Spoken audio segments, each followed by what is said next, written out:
to be honest, like if you're not in those files, it would be an insult, because it just means that you were a bit of a loser.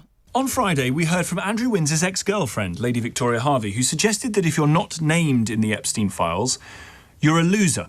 An interview heard across the Atlantic, resulting in Congressman Ro Khanna, one of the US lawmakers who forced the release of the Epstein files, taking to X to say that Lady Harvey and others are people who, I'll quote, put belonging to a club of the rich and powerful over speaking out against paedophiles and the rape of working class girls.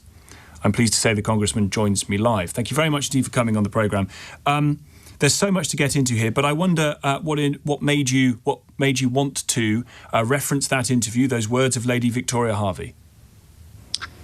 I didn't know who Lady Victoria Harvey was. I never heard of her before, but I was so shocked at the callousness of her remarks. I don't know if she's ever met these survivors. They've been in my office, 1,200 or so of these girls who were raped before 18. They are some of these people who, as grown women, have broken down in tears. They were recruited in junior high and high school, and then powerful rich men abused them, raped them.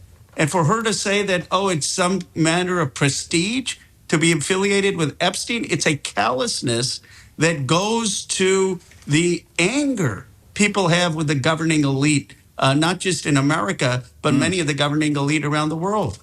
Well, I wonder, Congressman, I know you've had a very busy day, but I wonder if you're aware that one of the effects of doing what you did in getting these files released might be tangentially the collapse of the British government. I have been aware of it, and it shows that it's not political. I mean, I'm a person of the progressive left in the Democratic Party. I have met Prime Minister Starmer. I was happy when Labour won. But the reality is what Mendelsohn did is atrocious. I mean, he was alleged to be giving information to Epstein about what the British government was going to do in terms of buying euros. That's inexcusable. And just having a prince lose his title, it doesn't seem to be sufficient in terms of the allegations of him abusing a girl. So it's not for me to tell the British how to do their business, but I would think the royals have a lot of explaining to do. Well, allegations, of course, which he has always denied. You have talked about subpoenaing both Andrew Windsor and Peter Mandelson. How are you going to manage to actually do that? Because they can ignore it. They can, but the British have been our biggest ally. And this breach is hurting the relationship. The fact is that what the former prince did and what Mendelsohn did, it is a terrible look with most Americans. And I would think the British Prime Minister himself would say, for the sake of the strong U.S.-Britain relationship, we're going to make sure that Mendelsohn gives an explanation to the United States Congress and that the former prince does. So you'd appeal to the Prime Minister to get Mandelsohn to do it? I would, and I think our president should do it. I think a future American president should do it. There has to be a clear accountability of what these people did. As in, to put elements of the so-called special relationship on the line, whether it's in terms of trade or military alliance, whatever, in order to get Andrew Mountbatten Windsor, Peter Mandelson to speak in front of your committee and answer questions. Oh, look, I would not make threats. I would just say that this has been a special relationship since World War II, since Churchill and Roosevelt. And why do you want an issue like this where working class American girls were raped, where many people are offended at what happened? Why would you want this to erode in any sense the relationship or trust between our countries? You should want a full accountability. You've been, I think, questioning Ghislaine Maxwell this afternoon. What have you learned?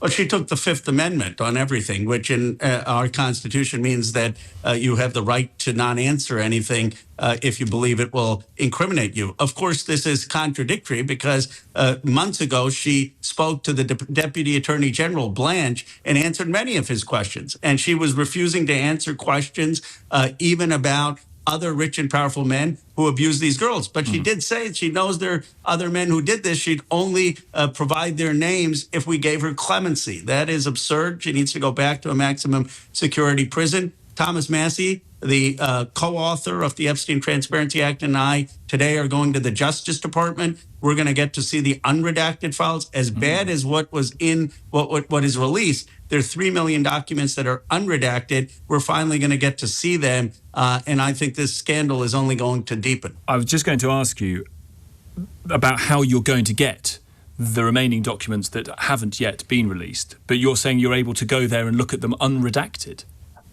We are. The Justice Department agreed to Thomas Massie and my request that Congress be allowed to see these documents. We're going over at 3 p.m. Eastern time, both Massie and I together. We have a 5 p.m. press conference.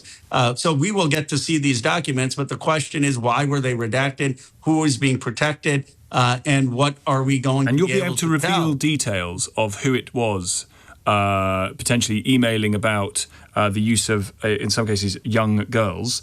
You're going to be able to tell us their names.